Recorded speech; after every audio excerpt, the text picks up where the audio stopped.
माता रानी जो हमारी वीडियो देख रहे हैं, उनके घर में सदैव अपना स्थान बनाए रखना, उनकी झोली खुशियों से भर देना। जय माता दी।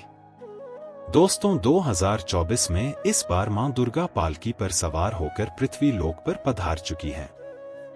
शास्त्रों में वर्णित है तथा मान्यताओं के अनुसार अगर शारदीय नवरात्रि पर यदि माता दुर्गा का आगमन उनके वाहन सिंह पर नहीं बल्कि पालकी पर होगा तो मान्यता है कि माता दुर्गा का पालकी पर सवार होकर आना बहुत ही शुभ और कल्याणकारी माना जाता है।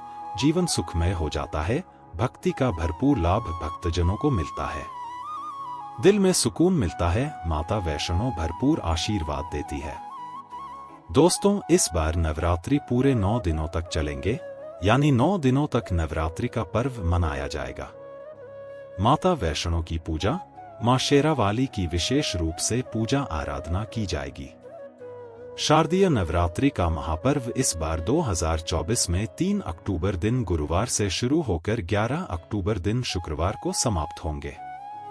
दोस्तों, चलिए अब जानते हैं नवरात्रि में कौन कौन सी सब्जी नहीं खाना चाहिए और कौन कौन सी सब्जी खाना चाहिए और कौन सा फल खाने से प्रगति आता है।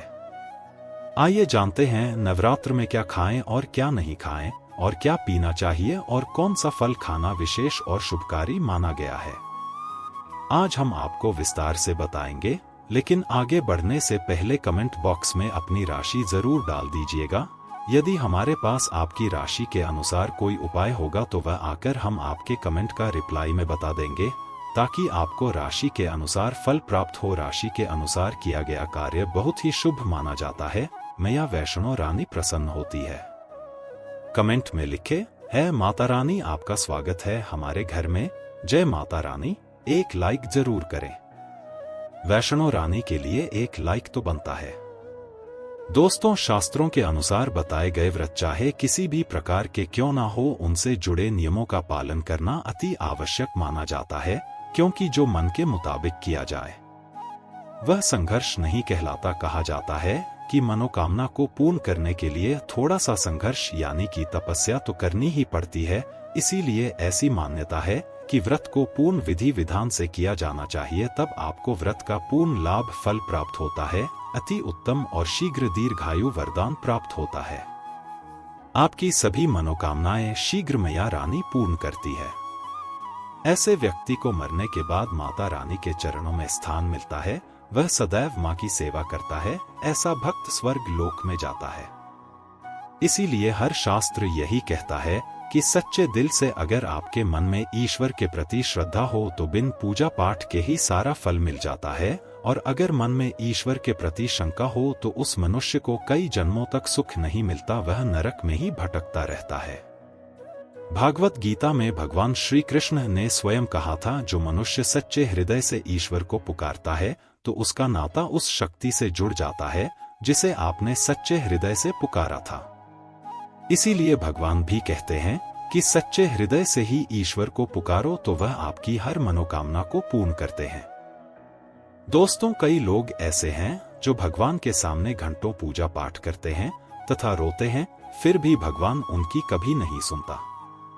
दरअसल जब आप सच्चे मन से ईश्वर को पुकारते ही नहीं हैं, तो भला वो आपकी पुकार कैसे सुनेंगे। दोस्तों, ये तो थी वो बातें जो भक्त और भगवान के बीच की है। अब हम जानते हैं नवरात्रों के दौरान क्या नहीं खाना चाहिए और क्या नहीं पीना चाहिए और कौन सा फल खाने से व्रत संपूर्ण और सफल हो जाता है। दोस्तों, हमारे चैनल को सब्सक्राइब जरूर करें और इस बेल आइकॉन को दबाना न भूलें। तो आइए शुरू करते हैं। दोस्तों, चाहे मर जाना भूलकर भी नवरात्रि के दिनों में पानी पूरी कभी मत खाना, क्योंकि इस दिन कभी कभी बीच में शुक्रवार बढ़ जाता है और शुक्रवार को मां संतोषी का बार कहा जाता है। माता संतोषी खट्टी चीज खाने वाले व्यक्ति से हमेशा क्रोधित रहती है, नाराज रहती है, क्योंकि नवरात्रों में माता संतोषी जागृत अवस्था में हो जाती है। माता संतोषी की शक्ति नवरात्रों में कई करोड़ गुना बढ़ जाती है। नवरात्रों में जब शुक्रवार पर जाए तो इमली नहीं खाना चाहिए। माता संतोषी रुष्ट हो सकती है, आपको दंड दे सकती है, नींबू नहीं खाना चाहिए। वैसे तो नवरात्रि के व्रत में नींबू खा लेना चाहिए, पर अगर शुक्रवार हो तो माता संतोषी के क्रोध से बचने के लिए नींबू नहीं खाना है। इस दिन नींबू का त्याग करना चाहिए। दोस्तों, पानी पूरी क्यों नहीं खाना चाहिए? क्योंकि उसमें लहसुन प्याज होता है और खतरा भी होता है जो व्रत को भंग कर सकता है, पाप लग सकता है। ध्यानपूर्वक अगर आप शुक्रवार को खतरा नहीं खाते हैं तो माता संतोषी आपको धन धान्य से मालामाल कर देती है, आपके घर में अपना आवास बना लेती है। बस शुक्रवार के दिन नवरात्रों के दिनों में इस चीज का त्याग करना चाहिए, पालन करना चाहिए। नवरात्रों में लहसुन प्याज और खट्टा, फिर चाहे आपने व्रत भी नहीं रखा है फिर भी आपको शुक्रवार के दिन या अन्य दिनों में लहसुन प्याज नहीं खाना चाहिए। लेकिन हाँ, पानी पूरी आप खा सकते हैं, वो भी जब नवरात्रि समाप्त हो जाए। दोस्तों, नवरात्र के दिन से जरूर खाना चाहिए। शास्त्रों में बताया जाता है कि भगवान के भोग में सेवा दे जरूर अर्पित किया जाता है। अगर आपका व्रत है तो आपको सिर्फ जरूर खाना चाहिए। केला, पपीता, तरबूज और मीठे अंगूर जरूर खाना चाहिए। इन फलों से व्रतधारी को शक्ति मिलती है और व्रत संपूर्ण हो जाता है। शास्त्रों में बताया जाता है कि नवरात्रों के दिनों में सीताफल जरूर खाना चाहिए। सीताफल खाने से 20 ऐसी बीमारियां हैं जो खत्म हो जाती है। माना जाता है नवरात्रों के दिनों में सीताफल का घर में प्रवेश होना बड़ा ही शुभ माना गया है। सीताफल खाने से नवरात्रि का व्रत सफल हो जाता है, क्योंकि इसमें माता सीता का आशीर्वाद मिला हुआ होता है। माना जाता है भगवान राम के वनवास के दौर में माता सीता ने यही फल खाया था। नवरात्र के दौरान इसे जो भी खाता है उसे दुखों का सामना नहीं करना पड़ता। सीताफल आपको जरूर खाना चाहिए। माता सीता प्रसन्न होती है और आशीर्वाद देती है। दोस्तों, नवरात्रों में तेल की तली हुई हरी मिर्च खा सकते हैं, लेकिन कम मात्रा में खाना है। व्रत के दौरान ज्यादा तीखा नहीं खाना चाहिए। व्रत में तीखा खाने से व्रतधारी की जो पेट की आंतें होती है उसमें जख्म हो सकते हैं। क्योंकि इस दौरान हम व्रत का पालन करते हैं तो हमारे पेट में कुछ नहीं होता, इसीलिए हल्का खाना खाना सर्वोपरि है और उत्तम माना जाता है। व्रतधारी को रसीले आलू अवश्य खाना चाहिए। इससे हमारे शरीर में ऊर्जा की भरपूर जरूरत होती है, पूरी हो जाती है। आप आलू का पानी पी सकते हैं। रसीले आलू जरूर खाना चाहिए। दोस्तों, नवरात्रों में भिंडी की सब्जी जरूर खाना चाहिए। भिंडी में कई ऐसे पोषक तत्व होते हैं जो हमारी हड्डियों को मजबूत बनाते हैं, तथा नवरात्रों में बैंगन की सब्जी जरूर खाना चाहिए। लेकिन याद रहे, जब नवरात्रों में सोमवार पर जाए तो बैंगन की सब्जी मत खाना, पाप लगेगा।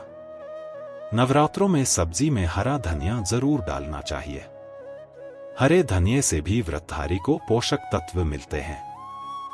नवरात्रों में हरा धनिया अवश्य खाएं।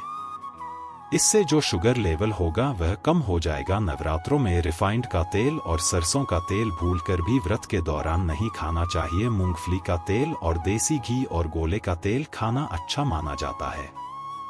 दोस्तों, नवरात्रों में व्रतधारी को डिब्बाबंद लस्सी, डिब्बाबंद जूस नहीं पीना चाहिए। उसमें कई केमिकल मिले होते हैं जिसके कारण आपका भ्रम टूट सकता है।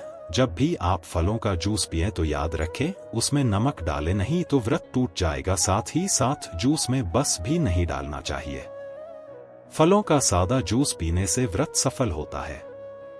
दोस्तों, नवरात्रि के दौरान सिंघाड़े का आटा या कुट्टू का आटा खाने से पहले यह देख ले कि आटा पुराना नहीं होना चाहिए, क्योंकि पुराने आटे में कीड़े वगैरह पड़ जाते हैं, जिसके कारण आपका भ्रम टूट सकता है। क्योंकि यह छोटे छोटे कीड़े हमें दिखाई नहीं देते और आपके मुंह तक पहुंचाते हैं।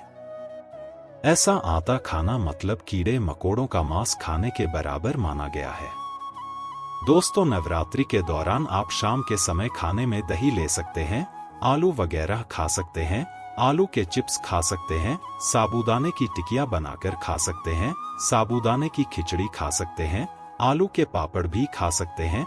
कई सब्जियां तो ऐसी है जो नवरात्रि के दौरान भोजन में शामिल कर सकते हैं। इससे आपको निजी मिलेगी और व्रत सफल हो जाएगा। नवरात्रि के दौरान आप दूध पी सकते हैं जो आपको ताकत देगा। चाय वगैरह भी पी सकते हैं, लेकिन याद रहे हैं उसमें नमक न डालें। चाय में नमक डालने से व्रत भी टूट जाएगा और हड्डियां भी गल जाती है। एक बात का ध्यान रहे, व्रतधारी को पेट भर खाना यानी गले तक भोजन नहीं करना चाहिए, नहीं तो व्रत रखने का कोई भी फायदा नहीं होगा। थोड़ा थोड़ा खा सकते हैं। दोस्तों, नवरात्रि के 9 दिन आदिशक्ति मां दुर्गा को समर्पित होते हैं। नवरात्रि के 9 दिन माता रानी के 9 अलग अलग स्वरूपों का पूजन किया जाता है।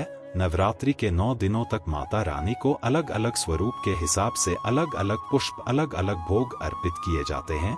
लेकिन क्या आप जानते हैं, कुछ ऐसी वस्तुएं हैं जिन्हें नवरात्रि के दौरान भूलकर भी माता रानी को अर्पित नहीं करना चाहिए।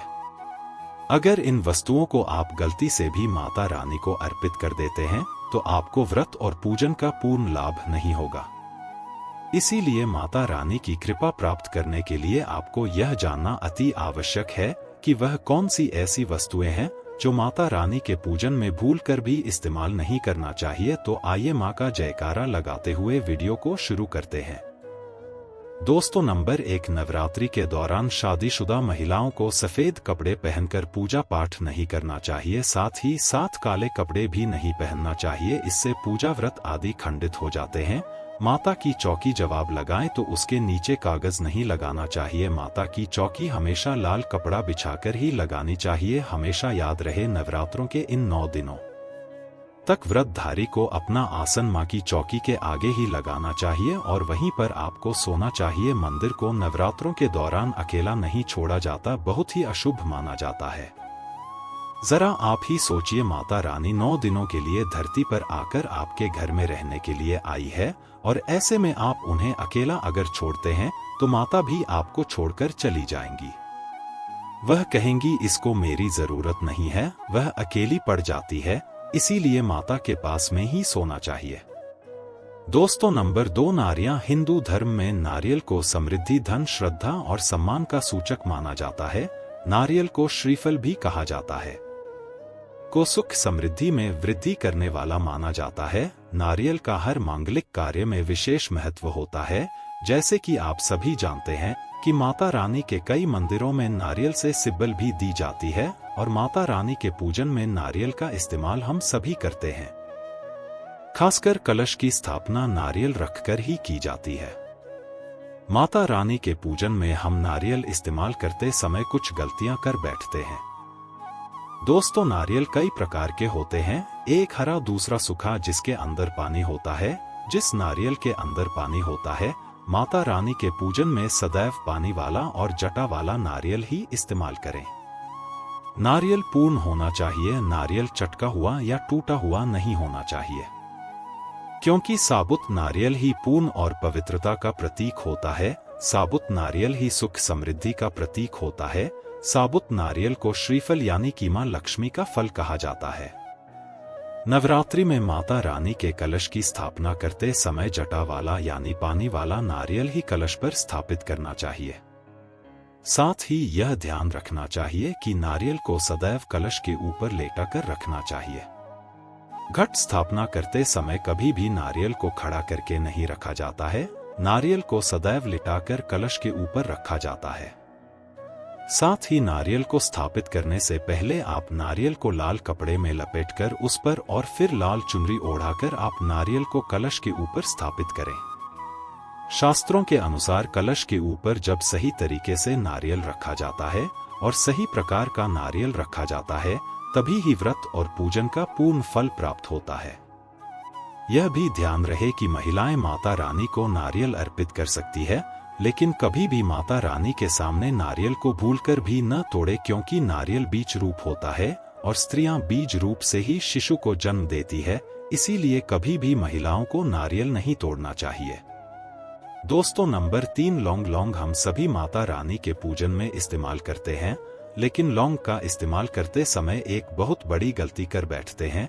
हमेशा ध्यान रखना चाहिए कि माता रानी को सदैव फूल वाली लौंग ही अर्पित करना चाहिए। जिस लौंग के ऊपर फूल नहीं होता या फिर जिस लौंग के पीछे लकड़ी की डंडी नहीं होती, उसको आप माता रानी के पूजन में भूलकर भी इस्तेमाल ना करें। फूल वाले लोगों को ही पूर्ण माना जाता है और माता रानी की पूजन में कोई भी अपूर्ण वस्तु, कोई भी खराब वस्तु या टूटे हुए अक्षत इस्तेमाल नहीं करना चाहिए। इसीलिए सदैव माता रानी के पूजन में फूल वाली लौंग का ही इस्तेमाल करें। दोस्तों नंबर 4, तुलसी के पत्ते अर्पित नहीं करने चाहिए। मां दुर्गा के पूजन में तुलसी पत्र का इस्तेमाल करना वर्जित माना जाता है। तुलसी पत्र के अलावा आंवला भी माता रानी को अर्पित नहीं करना चाहिए और दुबा भी माता रानी को अर्पित नहीं करना चाहिए। दुबा भगवान श्री गणेश को अति प्रिय है। नवरात्रि में आप भगवान गणेश को दूर्वा अर्पित कर सकते हैं। भगवान विष्णु जी को तुलसी के पत्ते अवश्य अर्पित कर सकते हैं, लेकिन माता रानी को भूलकर भी तुलसी के पत्ते या डुबाकर न करें। माता रानी को सफेद फूल भी अर्पित इतना करें। माता रानी को सदैव लाल रंग के फूल अर्पित करने चाहिए। लाल रंग के फूल माता रानी को अति प्रिय है। खासकर माता को गुड़हल और कमल के फूल अति प्रिय है।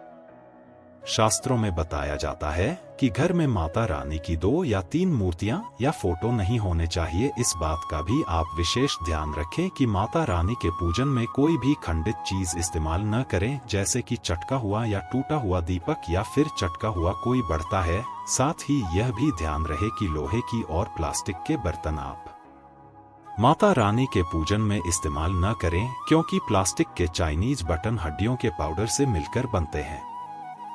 ऐसा न करें। ऐसे बर्तनों को माता रानी के पूजन से सदैव दूर रखें। माता रानी को जो पुष्प अर्पित कर रहे हैं, उन्हें सूंघे नहीं। सूखे हुए फूल या गिरे हुए फूल या फिर मुरझाए हुए फूल माता को अर्पित ना करें। दोस्तों कमेंट बॉक्स में लिखें जय माता दी। जानकारी पसंद आए तो एक लाइक तो बनता है। जय माता रानी।